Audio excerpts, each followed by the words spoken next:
물론 3일간의 컨퍼런스 동안 요한복음을 부분 자주 언급하긴 합니다만 이거를 통으로 다 보기가 쉽지가 않습니다. 그래서 이번 시간에는 저와 여러분이 같이 이것들을 이제 통으로 같이 좀 공부하면서 배우려고 합니다. 좋은 기회일 것 같고, 원래는 저희들 여름 수련회를 준비를 하려고 하다가 이 바이블 컨퍼런스로 가을에 성경 한 권씩을 이렇게 공부하면 좋겠다라고 생각이 들어서 같이 또 시작을 하게 됐습니다. 또 오늘 또 여기저기서 또 소식을 듣고 같이 오신 분들도 주의 이름으로 환영합니다. 우리가 시간이 많지 않기 때문에 곧바로 우리 요한계시록에 대해서 우리 좀 들어가도록 하겠습니다. 여러분 강의안 하나님께 받으셨는데 한번 좀 보도록 하겠습니다. 제일 먼저 이제 우리가 이걸 좀 찾아보면서 이제 중간중간 할 텐데요. 성경을 옆에 두시고 같이 먼저 보겠습니다. 먼저 여기 나와 있는 건 개론적인 부분이고, 이거를 하고 나서 그 다음에 요한계시록을 1장부터 쭉 해서 오늘은 가능한 5장이나 6장까지 나가고, 내일부터 또 이제 한 16장까지 나가고, 그리고서 이제 맨 마지막 날에 끝부분을 보는 걸로 금요일까지 그렇게 하도록 하겠습니다. 자, 먼저 1번입니다. 같이 읽어볼까요? 시작. 요한계시록은 어떤 책인가? 여러분, 요한계시록이 어떤 책이냐에 따라 읽는 방식이 달라집니다. 그래서 가로치고 뭐라고 되어 있냐면 요한계시록 어떻게 읽을 것인가. 보통 우리가 요한계시록에서 제일 많이 하는 건 요한계시록 2장 3장에 나오는 7교회입니다.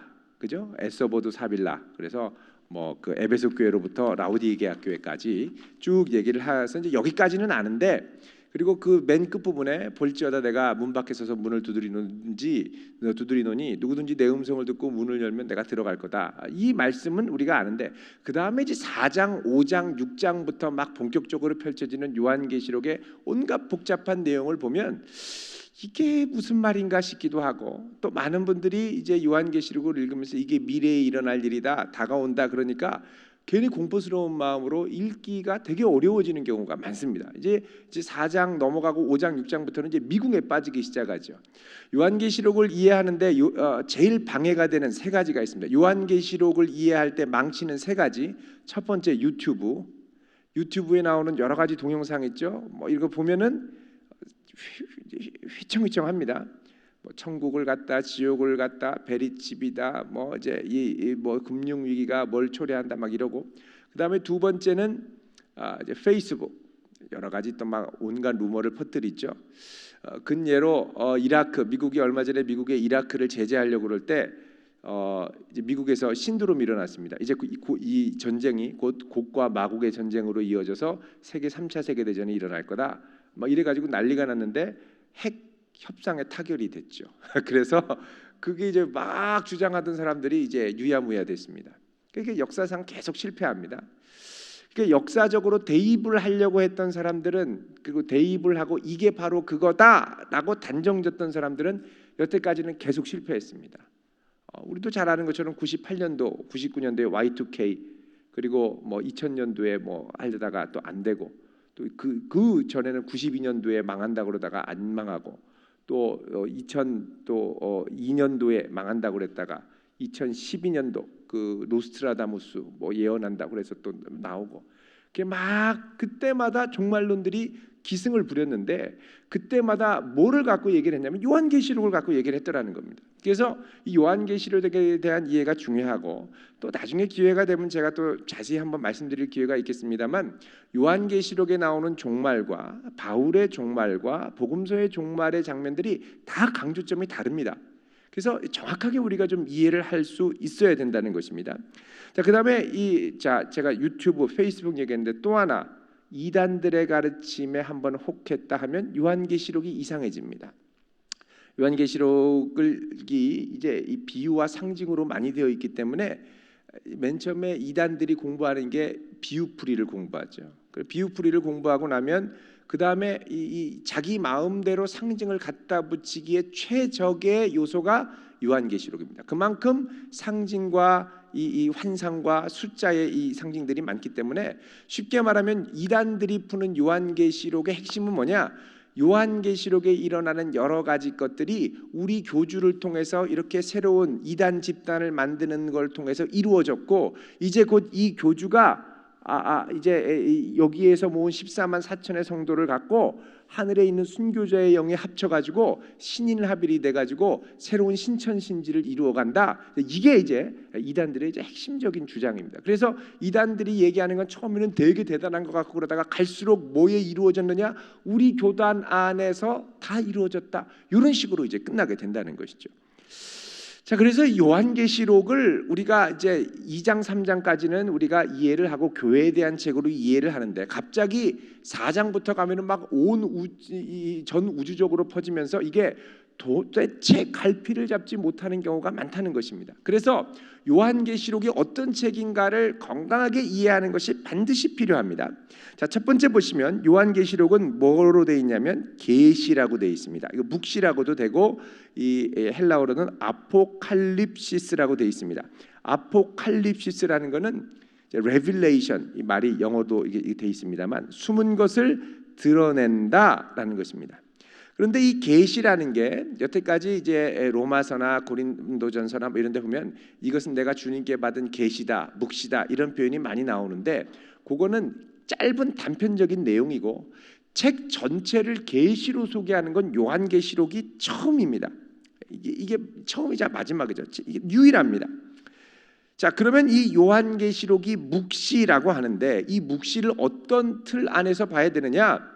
두 번째 보면 묵시 문학으로서의 계시라고 되어 있습니다. 여러분, 이 묵시 문학의 전체의 큰 틀 안에서 볼 필요가 있다는 것입니다. 자, 로마의 지배가 본격화되고 그 이전에 헬라 제국이 무너지면서 이제 애굽 그리고 이제 수리아 이쪽으로 이제 톨레미 왕조와 수리아의 이 그 안티오코스 왕조가 이렇게 분할이 되면서 이제 이 열강의 소용돌이 가운데 이 이스라엘 백성들이 갈피를 잡지 못했습니다.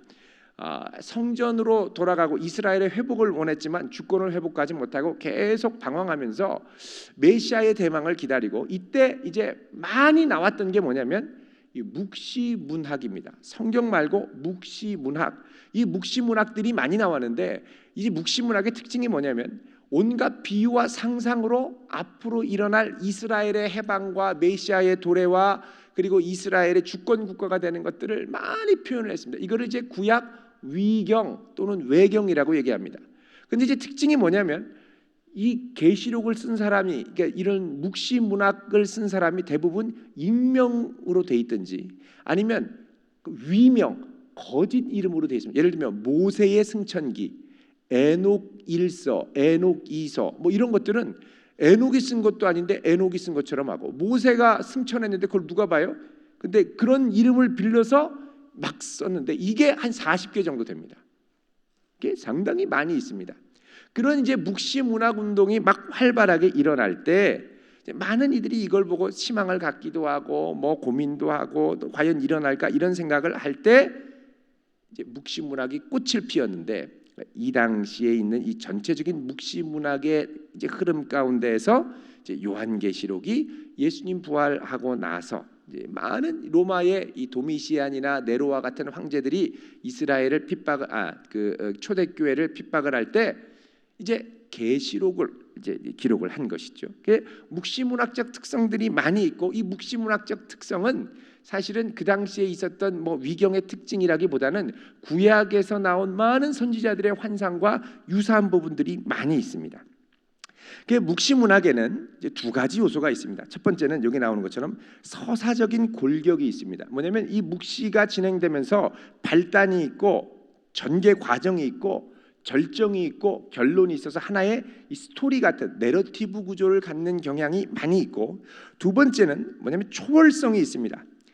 초월성은 두 가지인데 하나는 시간적인 초월성입니다. 뭐냐면 종말에 일어날 구원을 지금 현재 내가 있는 이곳에서 바라보며 볼 수 있다는 거죠. 그 시간을 초월한 하나님이 이루실 궁극적인 종말을 조망하면서 동시에 공간적인 초월성이 있습니다. 이 묵시는 무슨 말이냐?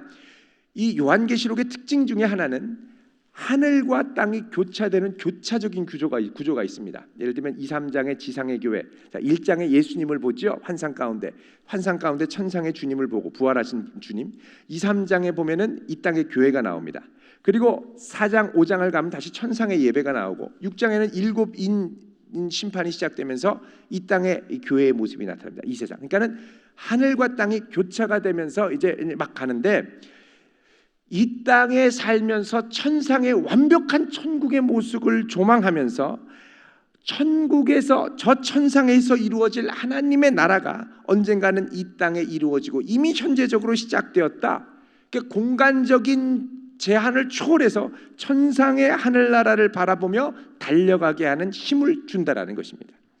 자, 이렇게 묵시문학이 계속이 되는데, 이런 묵시문학은 주로 비유와 상징으로 많이 되어 있습니다.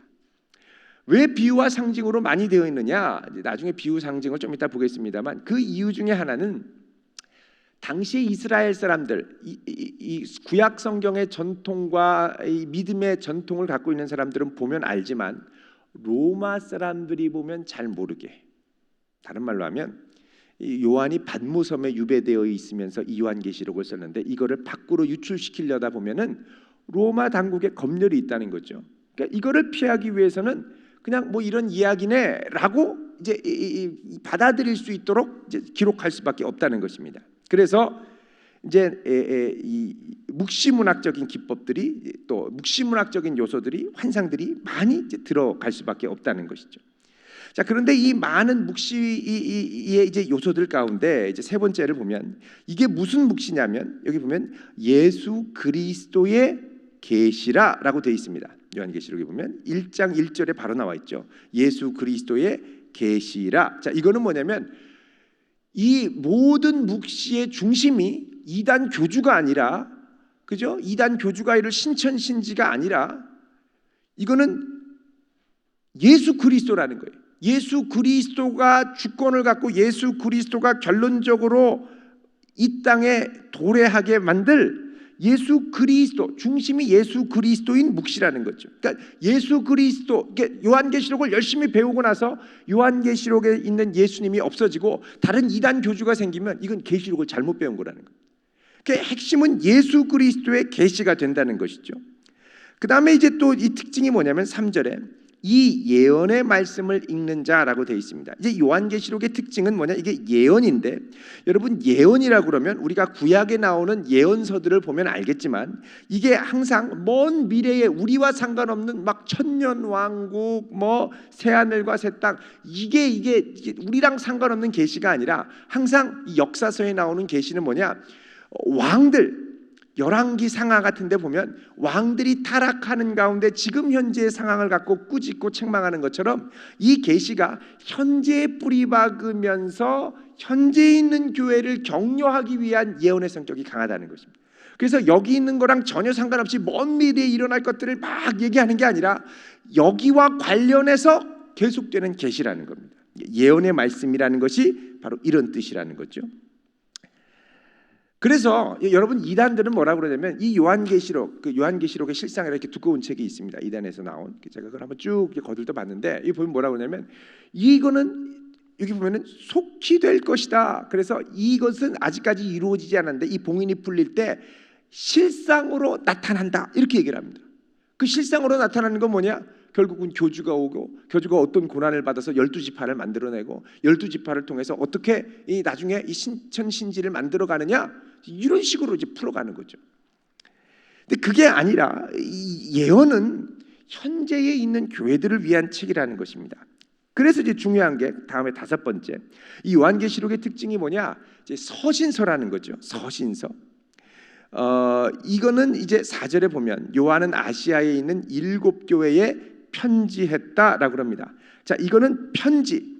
그러니까 이거는 개인을 위한 서신이 아니라 교회를 위한 서신, 회람 서신입니다. 여러 7교회가 같이 돌려받던 서신. 그래서 이 서신, 요한계시록을 다 읽으면 묵시인 동시에 편지이기 때문에 당시에 이 요한계시록을 읽은 성도들은 이 내용이 무슨 내용인지 알았을까요? 몰랐을까요? 알았다는 겁니다. 이해를 했다는 거예요.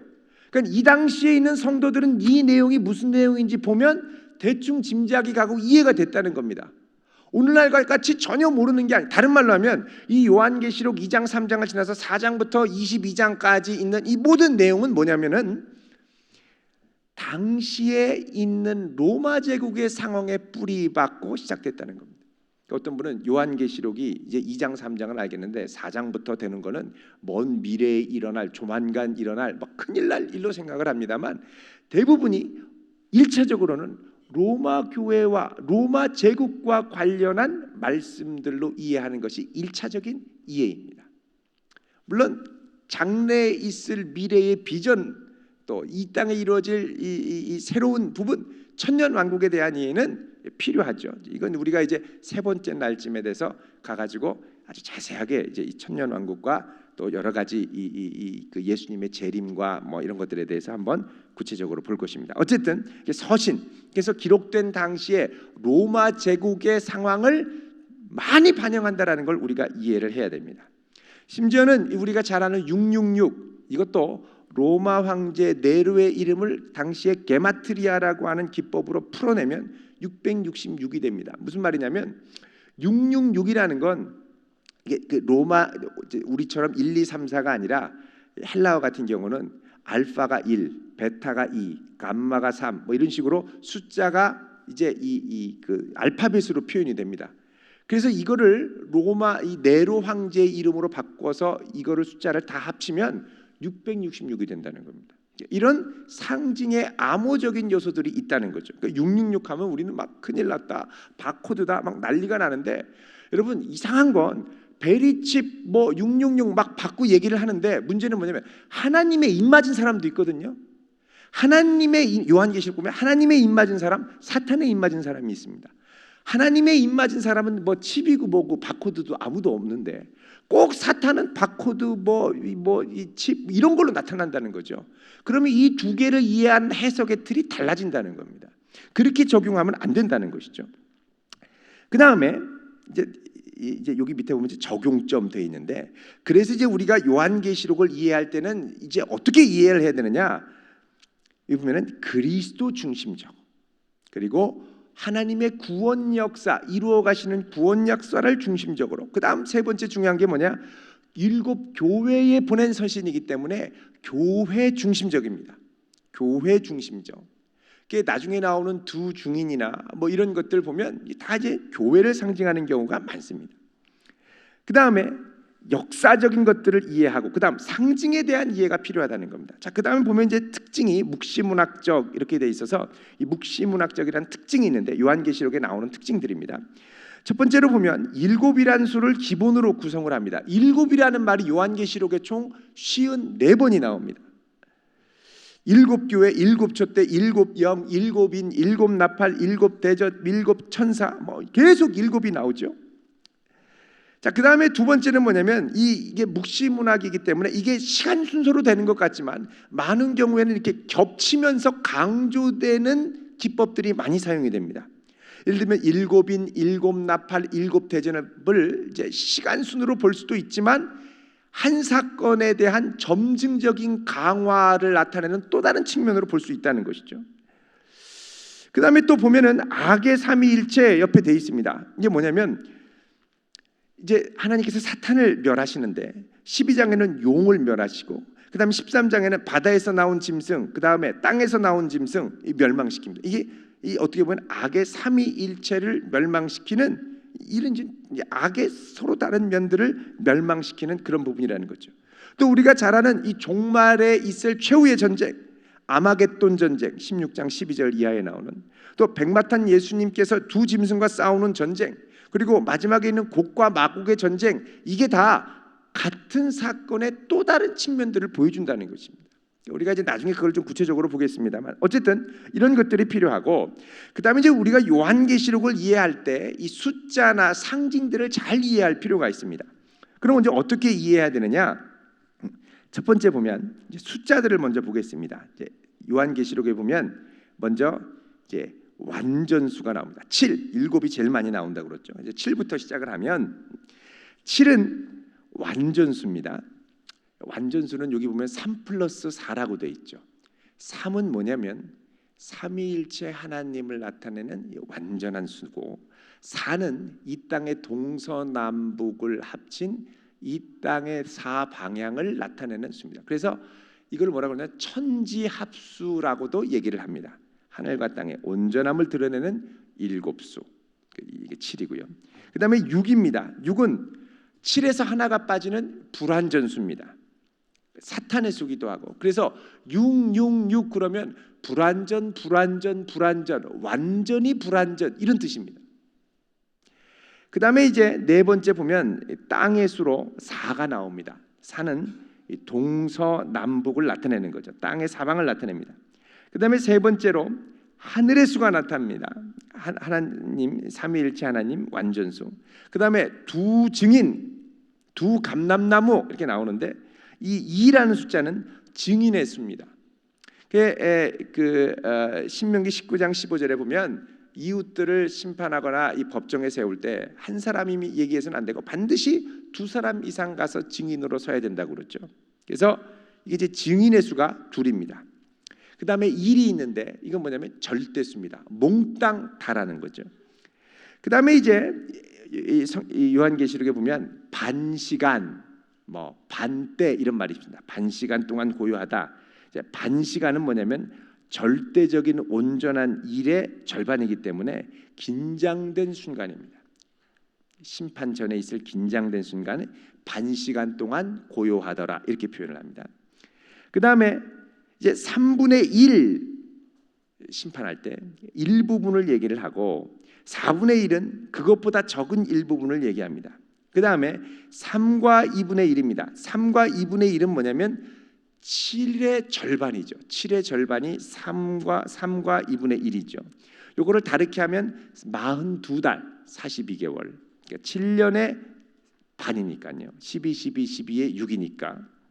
그 다음에 이거를 또 날수로 계산하면 1260일입니다. 그러니까 어떤 분은 이걸 갖고 계산을 해가지고 예수님 다시 오시려면 적어도 2012년, 2020년 안에는 오신다 이렇게 막 계산하는 분들이 있습니다. 제가 예전에 어떤 유명한 부흥사가 이 부흥회 때 계산하는 걸 쫙 보고 감동한 동시에 내가 대학생 되기 전에 예수님이 오시겠네. 그리고 상당히 슬퍼했던 경험이 있는데 다행히 주님께서 재림을 지금까지 연장해 주셨습니다. 이 계산이 많이 틀려요. 이 계산은 다니엘서 갖고도 계산하고 이거 갖고도 계산하는데 하여간 다 틀립니다. 다 틀려요. 그 다음에 그래서 이제 42개월 1260일 3과 2분의 1 이거는 이제 온전한 기간의 절반으로 성도들이 환난받는 기간을 상징을 할 때가 많습니다. 그 다음에 이제 10이 나옵니다. 요한계시록에 10은 세상 만수입니다. 불완전한 6개의 동서남북 사방이 겹쳤죠. 그래서 세상 군왕의 세력 열이 되게. 그래서 열불 달린 짐승은 세상의 짐승이라고도 하고 또 로마의 이 왕의 연도를 따져가지고 이 아우구스투스 황제부터 해가지고 쭉 이제 계산을 하는데 이 열불을. 근데 이제 열불이 이제 안 맞을 때가 있습니다. 예를 들면 이 열불 안에 1년, 2년 이렇게 짧게 이렇게 재임했던 황제들을 넣을까 말까. 오토 왕제나 갈바 왕제나 또 누굽니까? 디도 장군의 아버지인 베스파시안 황제 다 이게 길지 않고 특별히 이제 예루살렘을 멸망시킨 디도 왕제는 하나님의 심판이 있어서 그런지 예루살렘 멸망시키고 나서 아버지 베스파시안의 뒤를 이어서 황제가 된 다음에 1년 뒤에 죽거든요. 짧게 죽습니다. 살다가 죽습니다. 그러니까는 이 황제들을 넣을 건가 말 건가 막 이걸 갖고 치열하게 막 황제들끼리 싸우는데 결국은 이게 맞을 수도 있고 틀릴 수도 있고 그렇습니다. 그래서 이제 누구를 넣을 건가가 명확하지 않을 때는 이게 세상의 군왕을 나타내는구나 이렇게 우리가 이해를 하면 된다는 것입니다. 그 다음에 12가 나옵니다. 12는 이스라엘의 12지파 우리가 잘 알죠. 이스라엘의 12지파이기도 한 동시에 천지가 합해지는 수 3, 4, 12 그렇게 되고요. 또 24는 12 더하기 10입니다. 구약의 12, 신약의 12. 동시에 이거는 구약의 제사장이 이제 24 반차죠. 이 제사장들이 24개의 순서를 돌아가지고서는 이제 이 제사장 역할을 이제 하는데 제사장의 반차를 따른다고 그러죠. 전부 24번까지 있습니다. 1번이 그다음 2번, 3번에서 24번까지. 자, 이렇게 해서 12 더하기 12는 이제 천국의 증인이고 신구약 성도의 대표로 등장을 합니다. 이제 보좌에 있는 24 장로들이 있죠. 이게 이제 다 신구약 성도의 대표를 표현하는 겁니다. 그다음에 144 스타디움 이렇게 돼 있는데 이게 12 곱하기 12에서 144인데 이 성전에 나중에 이 사이즈를 측량할 때 144 스타디움 이런 식으로 나오고요. 그다음에 666입니다. 우리가 잘 아는 부족한 소, 사탄의 소. 666이고요. 사탄이 나중에 나타날 때 666 이렇게 나타나지 않을 가능성이 큽니다. 이 헬라 시대는 아라비아 숫자를 몰랐고 첫째 그잖아요. 누가 666 그래. 우리는 공포 영화 봐서 무섭다 이러지만 거기서는 666이면 다른 이게 네로 이렇게 해서 나타난다니까요. 그러면은 이게 달라진다는 거예요. 그러니까는 오늘날의 문화적 간격과 당시의 문화적 간격을 우리가 이해해야 된다라는 것입니다. 자, 그 다음에 이제 숫자들은 대충 이 정도면 우리가 이제 이해하는데 큰 지장이 없고 색깔들이 있습니다. 색깔들 이제 계시록에 이제 여섯인 심판에 보면 본격적으로 나오는데 흰색 예수님이 흰색 옷 입죠. 또 흰말을 타고 싸우잖아요. 흰말이 또 등장하기도 하고. 자, 그래서 흰색은 크게 이제 두 가지 상반된 의미가 있습니다. 색깔을 보면 그 위에 하나가 또 빠졌네요. 천이 나오죠. 천은 이 세상에서의 오랜 기간, 열 곱하기 열 곱하기 열. 이 세상에서의 오랜 기간. 천년 왕국 할 때 이 천년 왕국을 우리가 잘 이해해야 됩니다. 딱 천년일까요? 아닐 가능성이 크다는 거예요. 아닐 가능성이 커요.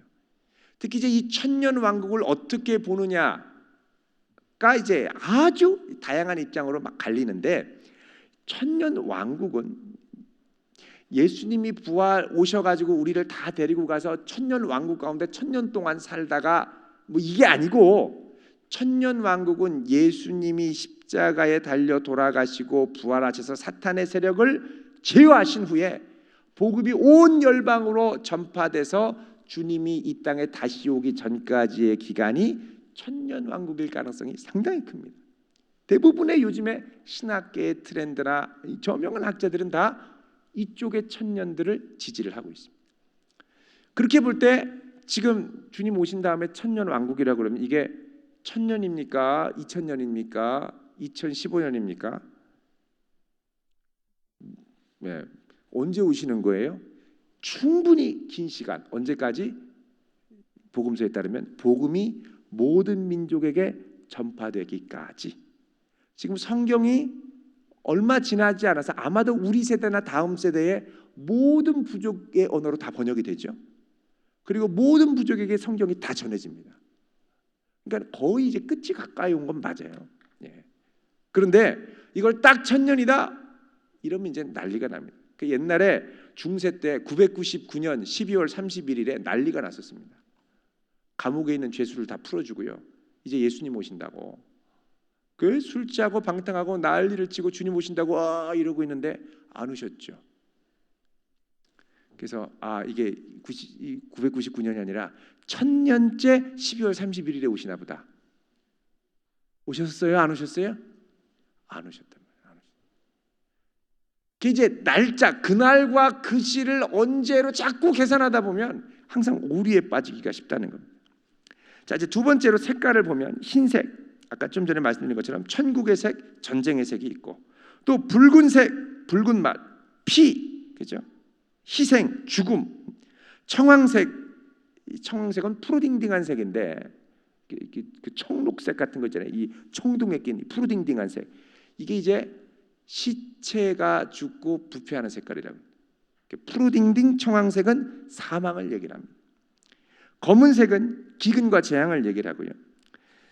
그다음에 이제 사물에 대한 또 이제 이 상징들이 있습니다. 촛대, 그러면 이제 교회 일곱 촛대, 별, 천사, 또 두루마리, 계시의 내용, 여섯 인으로 봉인했다고 그러죠. 이제 인은 뭐냐?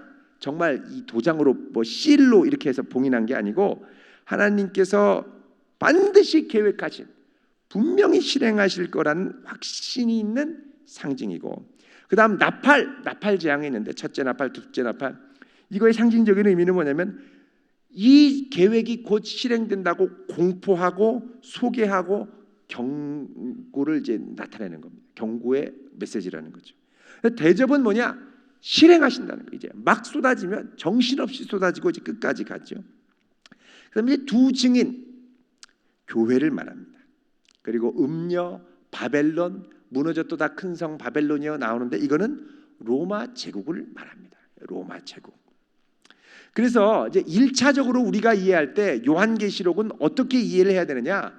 주님께서 7교회의 편지를 보내시고 7교회의 이 로마의 통치 가운데 있는 고난받는, 그 당시에 도미시안이나 네로 황제로부터 핍박과 고난을 받는 성도들에게 이걸 이겨나갈 수 있도록 하면서 쭉 그 당시에 앞으로 일어날 로마 제국의 최후를 바라보며 성도가 하늘의 소망을 갖고 끝까지 싸워 이기도록 격려하면서 나가도록 하는 거고, 그 로마 성도, 이 당시에 있었던 초대교회 성도들은 이 요한계시록을 읽으면서 이때를 이겨나가고, 이때 로마가 결국은 이 로마 배후에 누가 있느냐? 음녀 바벨론 사탄이 있다는 거예요. 이 제국과 이 시대를 휩쓸고 있는 세상 풍조의 사탄의 영이 결국 그리스도에 의해서 멸망하고 하나님의 놀라운 능력이 이 땅 가운데 임할 것이다. 이 비전을 갖고 바라보며 나갔다는 것입니다. 이 역사적인 이해의 배경 아래서 우리가 오늘의 시대에 계속되는 하나님의 역사를 보고 여기서 일어날 앞으로의 최후의 이 종말을 이해하고 적용할 수 있다는 것입니다. 이렇게 이해를 해야지 이제 막 일곱 대접 하면서 지금 이제 저 소련이 이제 망했고 이스라엘이 이제 독립해서 푸른 잎사귀가 있고, 이거는 연한 잎사귀는 이스라엘 독립이라고 하는 분들이 많습니다만 다르게 얘기하는 분들도 많습니다. 뭐 교황이 죽은 거, 뭐 옛날에 교황이 뭐 또 어떻게 된 거, 또 이유가 뭐 다시 합쳐진 거 뭐 해서 많은데 다 지금 이제 틀린 쪽으로 자꾸 이렇게 증명이 돼서 그런 말 하는 사람들이 이제 여러분 아마 이런 하신 분이 있는지 모르겠는데 요한계시록 이루어질 거에 대해서 쓴 책들을 지난 한 100년간 모으면 기가 막히실 거예요. 대부분 조만간 망한다고 그랬는데 안 망하고 지금 계속 가고 있거든요. 그래서 이거를 막 어떻게든 지금 일어나는 걸로 막 너무 보지 말고 일단 그 당시에 초대교회에 보낸 선지, 이 편지이자 묵시, 이것이 결국 종말까지 하나님께서 이루실 구원 역사로 바라보는 중심이 필요하다는 것입니다. 자, 이렇게 하면 우리가 요한계시록을 어떻게 이해할지 대충 중심을 잡을 수 있겠죠? 그죠? 아닌가요? 제 말이 너무 빠른가요? 재밌으세요? 이거 졸리면 안 되는데. 안 졸리세요? 졸리면 제가 가끔씩 몸 개그도 하고요. 자, 그럼 이제 뒤로 넘기시면 이제 요한계시록의 구성입니다. 요거를 여러분이 머릿속에 넣으셔야 됩니다. 그래야 요한계시록을 읽을 때 헷갈리지 않습니다. 강의 안 받으신 분 혹시 손 들어 보실래요? 없으세요? 여기 좀 앞에 좀 갖다 주세요.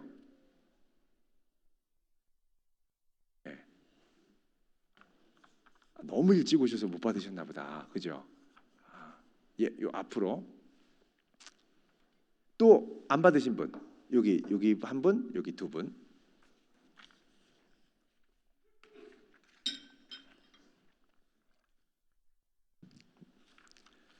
아이고, 여태까지 말씀드린 거 다 적으셨겠네요. 그죠? 여기에 적혀 있었는데 죄송합니다. 자, 또 손 들으세요. 지나가실 때.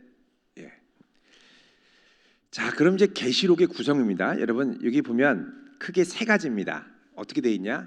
쉬워요. 서론, 본론, 결론입니다. 요한계시록의 구성은 뭐라고요? 서론, 본론, 결론. 본론이 중요합니다. 4개로 나눠졌습니다. 4개의 다 환상입니다. 본론이 몇 개의 환상이라고요? 4개의 환상인 거예요. 4개의 환상. 자, 첫 번째 환상은 뭐냐? 7 교회에 대한 환상입니다. 뭐에 대한 환상? 7 교회에 대한 환상. 그래서 본론 첫 번째 7 촛대로 나오죠. 1장 9절 이하부터 2장 3장 7 교회에 보내는 메시지. 7 촛대의 7 교회 환상. 이게 이제 서론적인 환상이고, 이제 제일 중요한 본론적인 환상이 2환상, 3환상입니다. 특히 제일 복잡하고 힘든 게 두 번째 환상입니다. 두 번째 환상은 4장부터 16장까지. 몇 장부터 몇 장요? 4장부터 16장. 요것만 제대로 이해해도 요한계시록의 절반, 아니 3분의 2는 이해하는 겁니다. 이게 되게 복잡하고 뭐 첫 번째, 두 번째, 세 번째 하는데 어디 갔지? 막 이러고 이렇게 되거든요. 이거를 잘 이해해야 됩니다. 두 번째 환상은 이 세상에 대한 심판. 심판은 세 가지입니다. 일곱 인, 일곱 나팔, 일곱 대접. 인이 뭔지 아세요? 여러분 인봉한다 그러잖아요. 도장 이렇게 해가지고 납 같은 걸로 인봉해서 아무나 못 되게. 또 외국에 뭐 추천서 같은 거 볼 때 이렇게 막 사인하고 막 도장 찍은 다음에 스카치 테이프나 이런 걸로 딱 붙어서 뜯으면 취소가 되게, 아무도 못 듣게 꽉 이렇게 실을 한다고 그럽니다. 실 딱 붙인 게 이제 인봉하는 겁니다. 인봉하는 재앙, 그 다음에 인이 이제 하나씩 이제 뜯겨지면서 재앙이 쏟아지죠. 그 다음에 나팔 재앙, 그 다음에 대접 재앙입니다. 인, 나팔, 대접, 이게 4장부터 16장까지 계속되는 겁니다. 자, 무슨 재앙이라고요? 일곱 인, 일곱 나팔, 일곱 대접입니다. 그 다음에 이제 세 번째는 큰 성 바벨론, 로마의 멸망과 사탄의 멸망. 로마의 멸망과 사탄의 멸망이 제3환상입니다. 제3환상. 그 다음에 네 번째는 제4환상으로 거룩한 성 새 예루살렘의 모습, 마지막으로 우리가 바라보는 희망, 그리고 내가 곧 속히 올 것이고 속히 이루어질 거고, 이게 이제 결론입니다. 결론. 그래서 서론, 본론, 결론 가운데 이제 중요한 게 본론이고, 본론은 몇 개의 환상이요? 4개 환상으로 되어 있고, 4개 환상 중에 첫 번째 환상은 2장 3장의 7교회, 그 다음에 두 번째 환상은 4장부터 16장까지의 7인, 7나팔, 7대접, 그 다음에 제3환상은 바벨론과 사탄의 최후의 멸망, 그리고 네 번째 환상은 예루살렘. 그러니까 본론이 4개 환상이라는 거예요. 몇 개 환상요? 4개 환상. 자, 이제 다른 거는 다 쉬운데 두 번째 환상이 좀 어렵습니다. 여기 보면 2, 1, 2, 3, 4, 5 이렇게 돼 있죠. 이제 막간 장면 이렇게 돼 있습니다.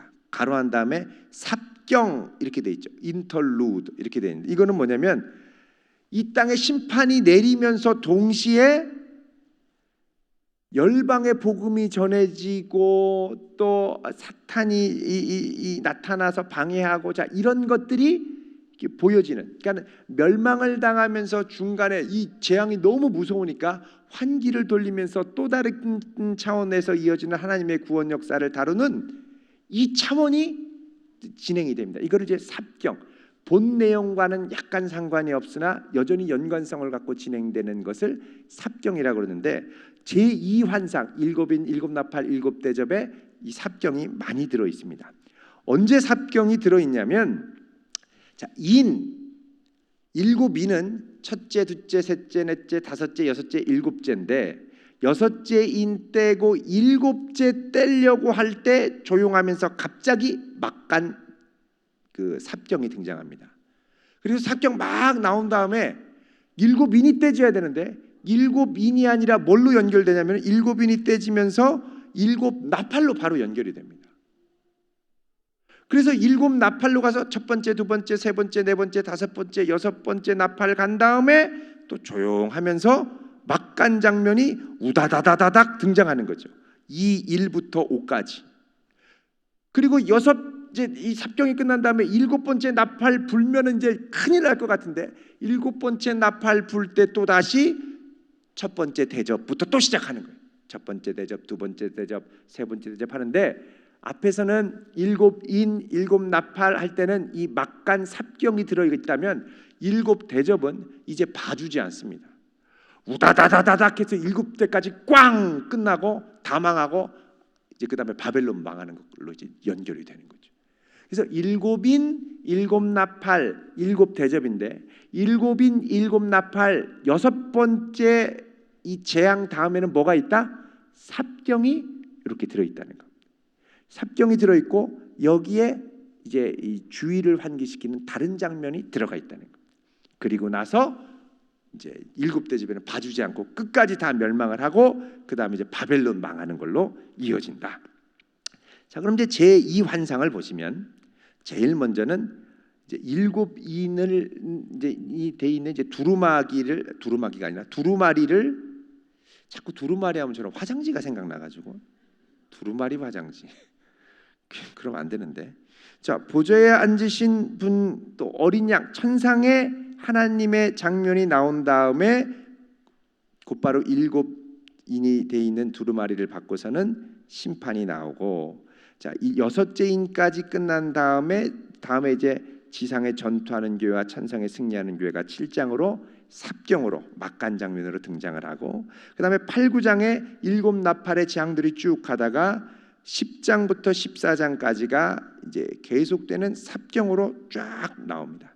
그리고 나서 F 일곱 대접 심판 15, 16장에 완전히 이 세상이 멸망을 하는 거죠. 그다음에 이제 큰 성 바벨론이 멸망을 하는데, 큰 성 바벨론을 멸망시킬 때는 뿌리까지 다 뽑습니다. 뿌리까지 뽑는다는 건 뭐냐? 바벨론의 배후에 있던 사탄까지 다 뿌리 뽑혀 멸망한다는 거죠. 그래서 두 짐승, 붉은 용, 두 짐승의 추종자 다 망하고, 그 다음에 거룩한 성 새 예루살렘이 등장을 합니다. 자, 이렇게 하면 여러분 요한계시록을 대충 머릿속에 넣을 수 있으시겠죠? 그죠? 자, 그럼 한번 찾으면서 이제 이 구조를 볼게요. 여러분이 이게 한번 보세요. 자, 1장 1절부터 8절까지는 서론이죠. 표제와 인사. 1장 8절에 주 하나님이 이르시되 나는 알파와 오메가라, 이제도 있고 전에도 있었고 장차 올 자요 전능한 자라 하시더라. 자, 이렇게 한 다음에 이게 서론이고, 그 다음에 이제 1장 9절부터 예수님이 나타나는 겁니다. 10절에 주의 날에 성령에 감동되어 나팔 소리를 들어서 봤더니, 예수님이 말씀하시기를 내가 보는 걸 두루마리에 써서 일곱 교회에 보내라고 해서 봤더니, 예수님이 13, 14, 15절에 아주 거룩한 모습으로 나타나서 이거를 보면서 예수님이 내가 이 천국 열쇠를 갖고 사망과 음부의 열쇠를 갖고 있다 그러면서 2장 3장에 일곱 교회에 편지를 하라고 말씀하십니다. 여기 에베소, 서머나, 보가모, 두아디라, 3장에 사대, 빌라델비아, 라우디게아 있는데, 요거는 그 당시에 로만 가도를 따라서 이렇게 순환도로로 되어 있는 도로 위에 있는 일곱 교회들입니다. 일곱 교회들인데 이 거리로 하면은 한 340km 정도 되거든요. 400km 정도가 서울에서 부산까지니까 꽤 긴 거리죠. 여기를 이제 돌면서 이제 이 편지를 전하는데, 당시에 보면 거기만 교회가 있었던 게 아닙니다. 우리가 잘 아는 골로새 교회도 그 근처에 있었고요. 또 히에라폴리스, 여러분 그 사대 교회 보면은 여기 보면은 그 사대 교회 예수님이 이렇게 말씀하시죠. 라우디게아 15절에 내가 내 행위를 아노니 내가 차지도 않고 뜨겁지도 아니하도다. 내가 차든지 뜨겁든지 하기를 원하노라. 내가 이같이 미지근하여 뜨겁지도 아니하고 차지도 아니하니 내 입에서 너를 토하여 버리리라. 꼭 충청도 사람들한테 하는 말 같죠? 충청도 복음서라고도 하는데, 근데 이게 이제 뭘 배경으로 하는 거냐면 이 충청도 기질로 말하는 게 아니라 당시의 온천입니다. 지금도 이제 그쪽 가면 온천이 막 땅에서 막 콸콸콸콸 쏟아져 나오는데, 이 온천물이 쏟아져 가지고 쫙 가다 보면 중간에 뜨거운 그 원천에서 한참 중간쯤 가다 보면 물이 미지근해지거든요. 미지근해지는 걸 보고 차든지 덥든지 해라 이렇게 이제 말씀하는 건데, 요 라우디게아 교회에서 좀 더 가면 뭐가 있냐면 파무칼레가 있고 히에라폴리스가 있는데, 그 당시에 히에라폴리스 교회가 있었습니다. 그러니까 지금 이제 일곱 교회가 단순히 일곱 교회만을 얘기하는 게 아니라, 이렇게 볼 때 일곱이 세상 완전수라고 그랬죠. 이 세상에 있는 지상에 있는 모든 교회를 대표하는 수라고 볼 수가 있다는 것입니다. 그래서 이 세상에 있는 여러 교회들이 있지만 이 일곱 교회 카테고리 안에 대부분 들어간다고 보면 되고요. 그 교회의 모습을 보고 오늘날의 교회가 도전을 받고 거룩하게 준비를 해야 된다는 것입니다. 자, 그래서 이제 3장 4장 3장까지 일곱 교회가 나오고, 자, 4장부터는 뭐라고 그랬습니까? 예. 일곱인 나팔 대접 시리즈가 몇 장까지? 16장까지 계속된다고 그랬죠. 자, 4장 5장 내가 이 일 후에 보니 하늘에 열린 문이 있고, 그죠? 5장 또 5장 1절 내가 보면 하늘에 앉으신 이의 오른손에 두루마리가 있고, 자, 이게 다 천상의 장면입니다. 4장은 하나님, 5장은 어린 양. 다시 이제 6장으로 가면 드디어 일곱 봉인을 떼기 시작합니다. 그래서 그죠? 뗐더니 우레소리처럼 나고, 그죠? 6장 1절에 3절에 둘째인 때고 5절에 셋째인 때고 그죠? 7절에 넷째인 때고 그다음에 다섯째인이 어디 나옵니까? 9절에 다섯째인 나오고 그다음에 여섯째인은요? 12절 여섯째인 나오는데 그다음에 이제 17절에 그죠? 이 그들의 진노에 큰 날이 이르렀으니 누가 능히 서리요? 지금 벌벌벌 떨려요. 지금 막 이 재앙을 봤더니 그리고서는 이제 일곱째가 떨어져야 되는데 뭐가 나옵니까? 삽경 그죠? 막간 장면이 등장을 한다는 거예요. 그래서 2일 후에 또 봤더니 일곱째 나팔이 아니라 천사들이 사방에서 나와가지고서는 그죠?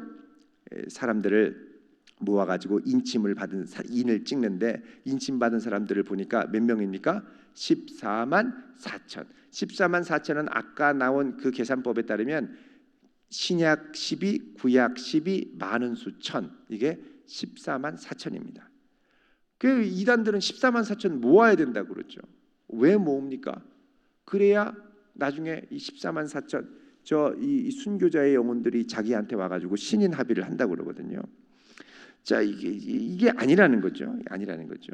나중에 이 14만 4천은 하늘에 있던 이 땅에 있던 성도들인데 이 땅에 있던 성도들이 하늘로 올라가서 순교자의 모습으로 등장하기도 합니다. 자 어쨌든 이 삽경이 나온 다음에 그 다음에 8장에 보면 일곱째 인을 뗄 때에 자 일곱째 인 떼는데 하늘이 8장 1절에 반 시간쯤 어떻게 됩니까? 고요하다. 자 반 시간이 뭐라고요? 긴장의 시간이라고 그랬죠.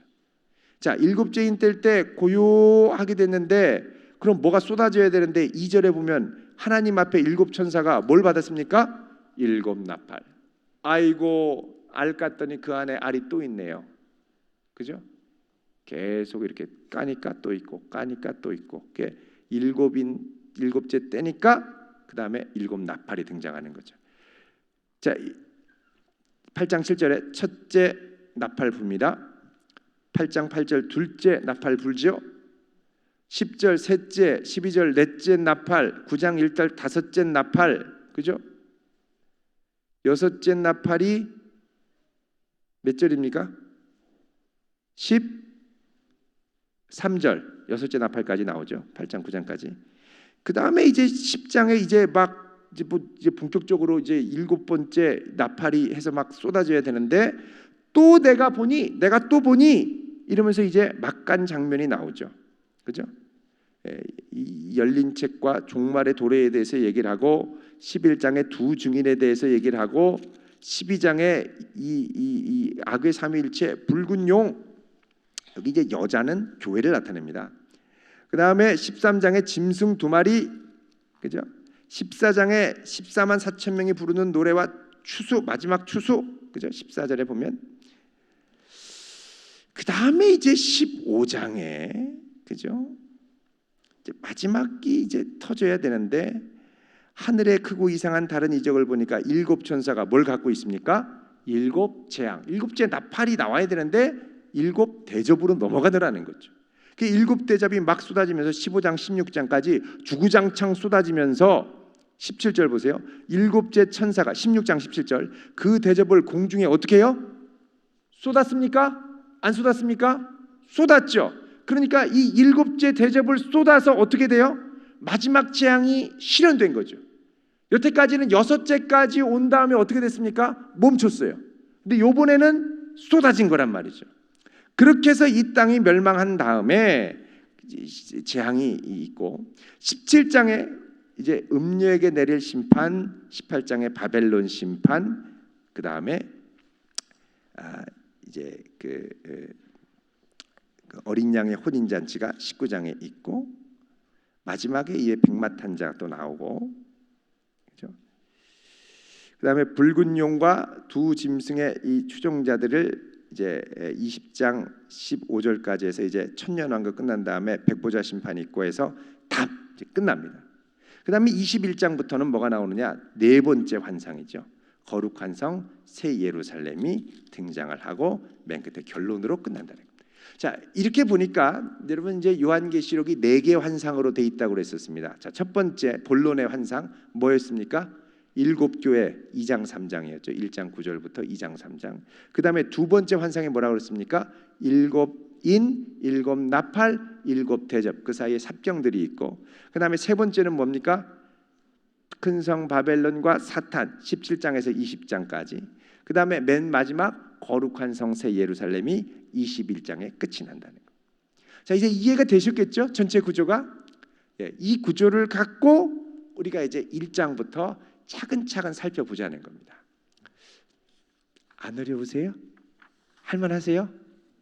역시 우리 도안교회 성도님들은, 대전 도안교회 성도님들은 그동안 이렇게 열심히 말씀을 따라왔던 실력이 있으셔서 잘 따라오고 계시는 것 같아요. 감사해요. 자, 그럼 우리 1장부터 가겠습니다. 요한계시록.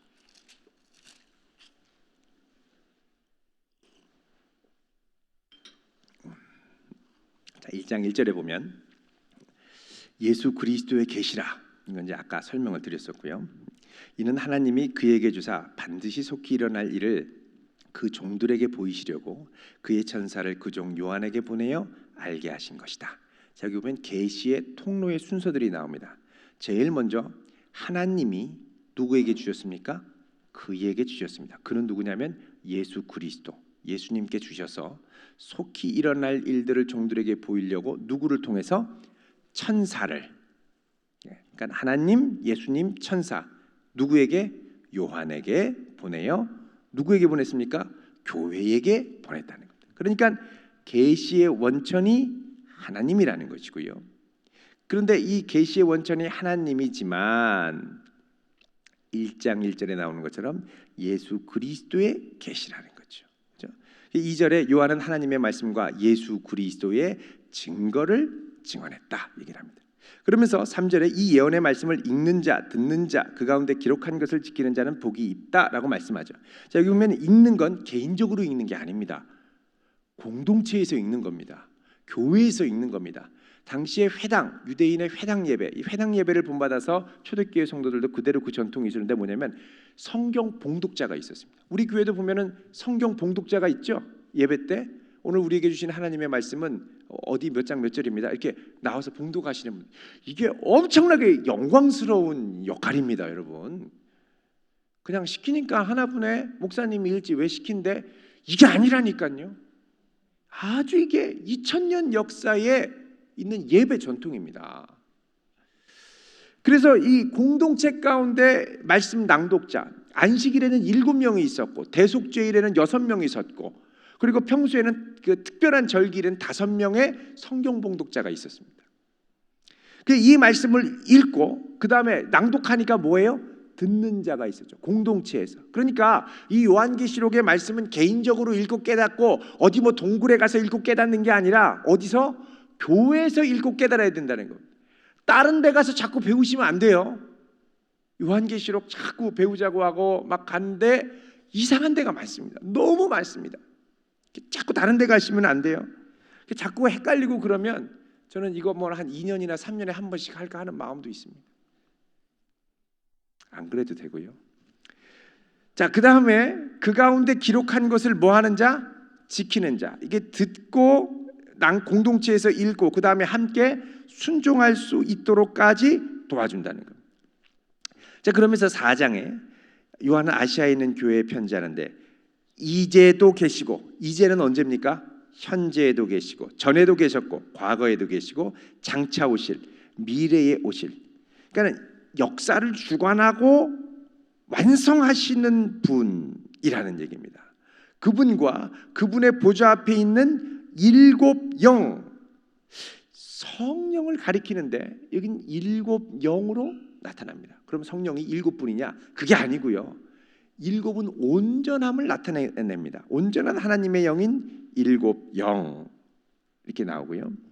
그래서 이제 7이라는 7 눈도 나오고 뭐 나중에 또 나옵니다만, 7 영, 7 영과 그 다음에 충성된 증인으로 죽은 자 가운데 먼저 나시고 임금들의 머리가 되신 예수 그리스도로 말미암아 평강이 있기를 원한다, 이렇게 인사를 합니다.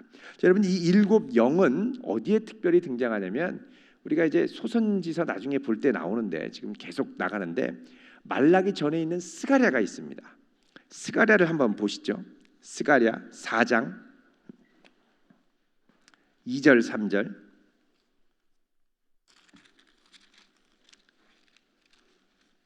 스가랴, 말라기 전에 스가랴 4장 2절 3절.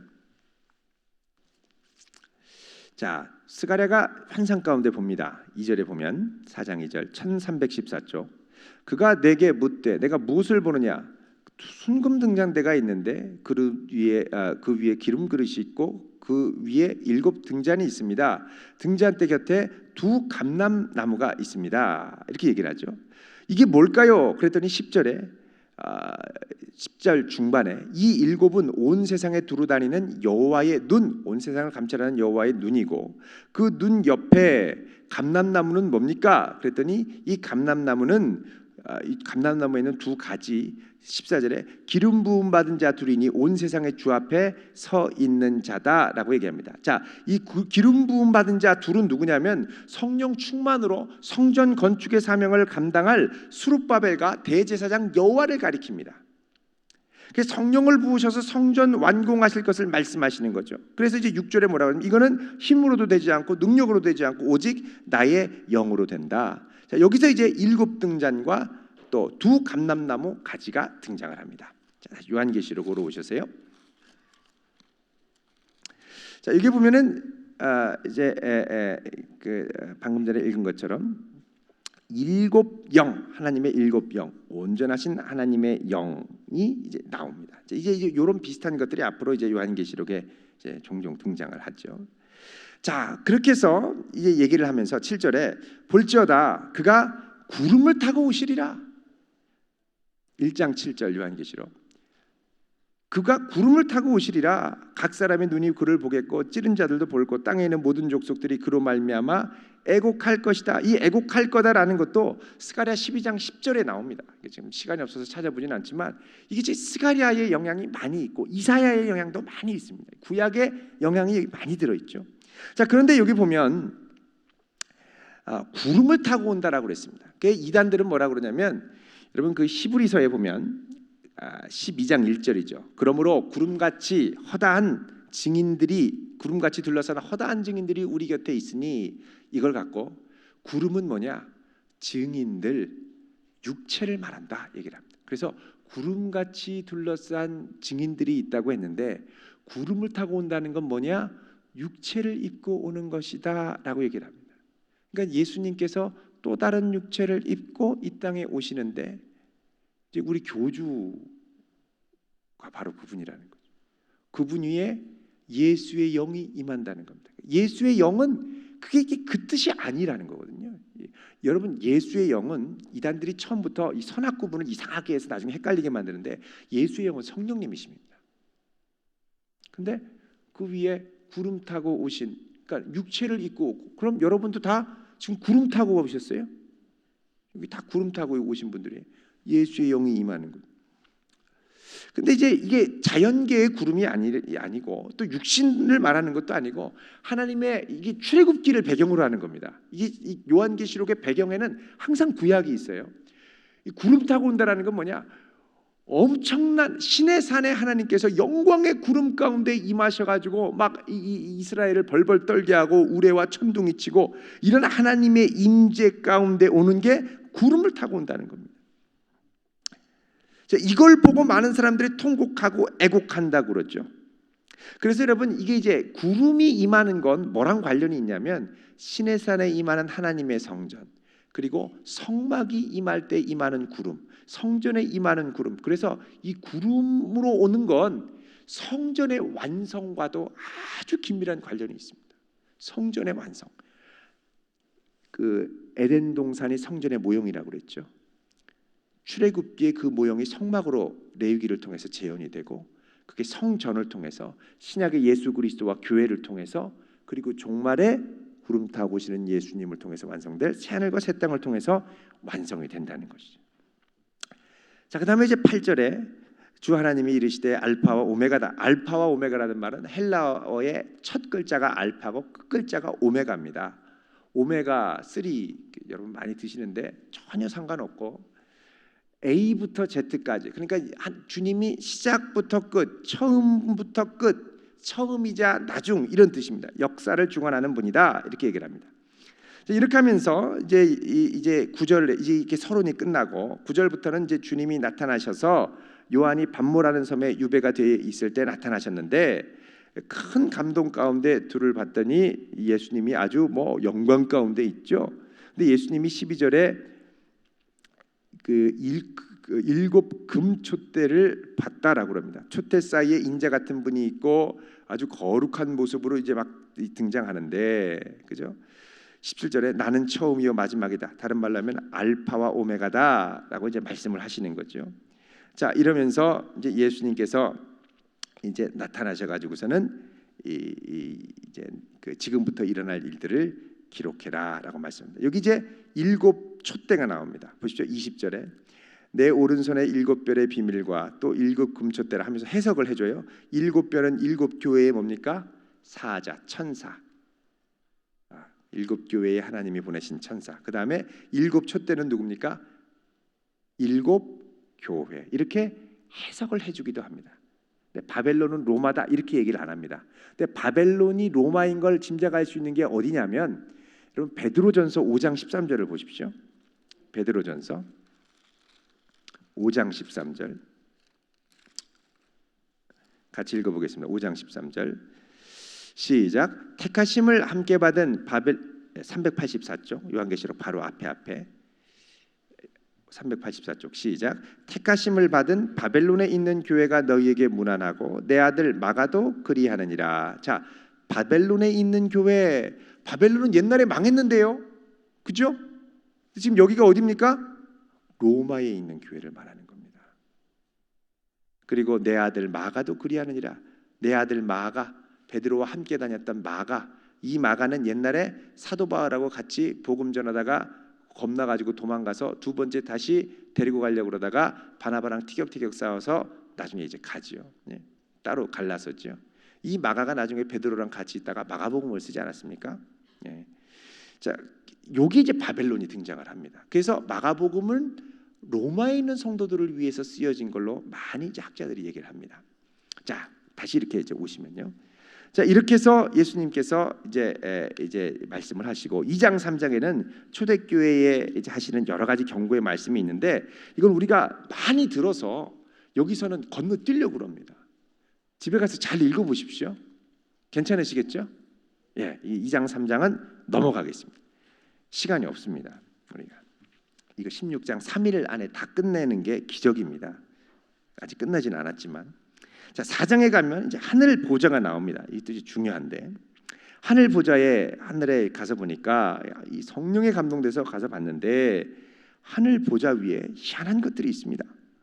먼저 하늘 보좌에 앉으신 2절에 하나님이 계시고 앉으신 분의 모양이 벽옥과 홍보석 같고 또 무지개가 둘려 있고 보좌에 둘려 있는데 그 모양이 녹보석 같더라. 여러분 이 벽옥이라는 건 수정같이 맑고 투명한 보석입니다. 이게 하나님의 영광과 거룩을 나타내는 거고요. 홍보석은 붉은 보석입니다. 하나님의 진노의 심판을 나타내는 거고요. 그 다음에 녹보석은 하나님의 은혜와 자비를 상징합니다. 그러니까 이게 뭐냐면 벽옥은 하나님의 거룩하심, 홍보석은 하나님의 심판주 되심, 녹보석은 심판 중에도 자비를 베푸심. 이렇게 등장을 하는 겁니다. 그런 가운데 무지개가 있는데 무지개는 뭐냐? 노아에게 맺었던 이 땅을 물로 심판하지 않으리라는 하나님의 언약의 기억이 그곳에 있는 것이고요. 그러면서 하나님께서 계신데 보좌에 둘러싸여서 누가 있습니까? 4절에 보면 24 보좌들 24 장로들이 여기 있습니다. 자, 24 장로는 아까 말씀드린 것처럼 이게 신구약의 대표 24 제사장의 반열, 신구약을 대표하는 성도들의 대표를 얘기하는데 쉽게 말하면 교회의 모습을 나타내기도 합니다. 천상에 등장하는 교회의 모습. 그런데 이 20 장로들이 머리에 뭘 쓰고 있습니까? 금관, 왕이란 얘기인데, 그죠? 이 금관을 예수님께 드리거든요. 10절에 보면 자기의 관을 보좌 앞에 드립니다.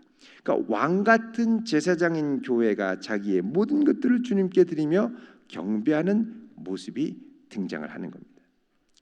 그리고 그 앞에 보면 5절에 보좌로부터 번개와 음성과 우레소리가 나고, 이게 이제 시내산에 임하시는 하나님의 영광의 임재랑 똑같은 모습이죠. 그 앞에 켠 등불 7이 있는데 하나님의 7 영, 바로 성령을 말씀합니다. 그리고 성령과 함께 또 누가 있냐면 어린 양이 있죠. 어린 양이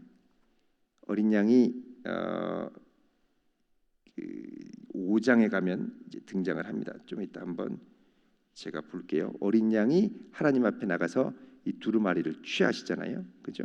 7절에 그 어린 양이 나와서 보좌에 앉으신 오른손에서 두루마리를 취했다.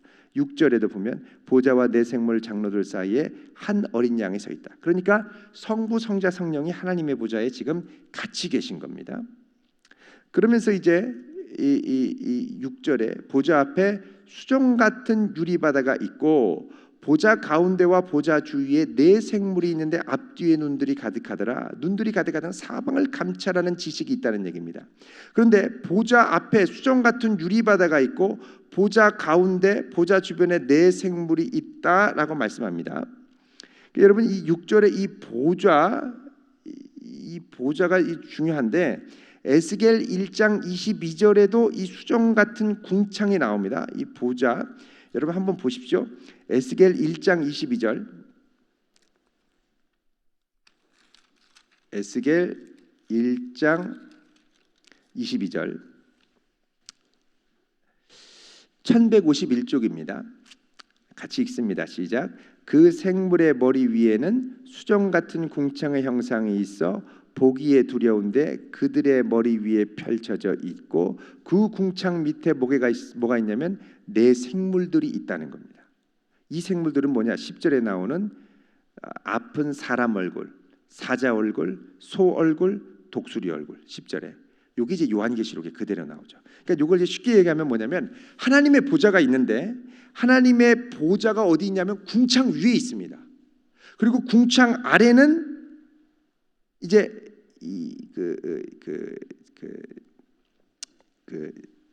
보좌와 네 생물들, 천사들이 있는 거죠. 그러니까는 하나님의 보좌 주변에는 감히 다른 피조물들이 범접할 수 없는 경계가 있는데 그 경계가 뭐냐? 궁창이라는 거예요. 유리바다, 수정 같은 유리바다. 그리고 그 밑에 다른 생물들이 있다라고 말씀을 하죠. 자, 그다음에 여기 이제 네 생물들이 등장합니다. 네 생물들. 6절에 네 생물들이 있는데 7절에 첫째 생물은 사자, 둘째 생물은 송아지, 셋째 생물은 사람, 넷째 생물은 독수리. 독수리 다가 아니라 뭐 같다 그래요? 독수리 같고 사람 같고 송아지 같고 같다라는 거죠. 송아지는 아니라는 게, 이게 무슨 말이냐면 이 짐승들이 상징하는 모습들의 대표성을 갖는데 뭐냐면은 사자는 짐승들의 왕이고 소는 가축들의 왕이고 독수리는 새들의 왕이고 사람은 모든 피조물들의 으뜸이잖아요. 그러니까 이건 뭐냐? 모든 피조물들의 대표성을 갖는 최고의 천상의 존재들이라는 겁니다.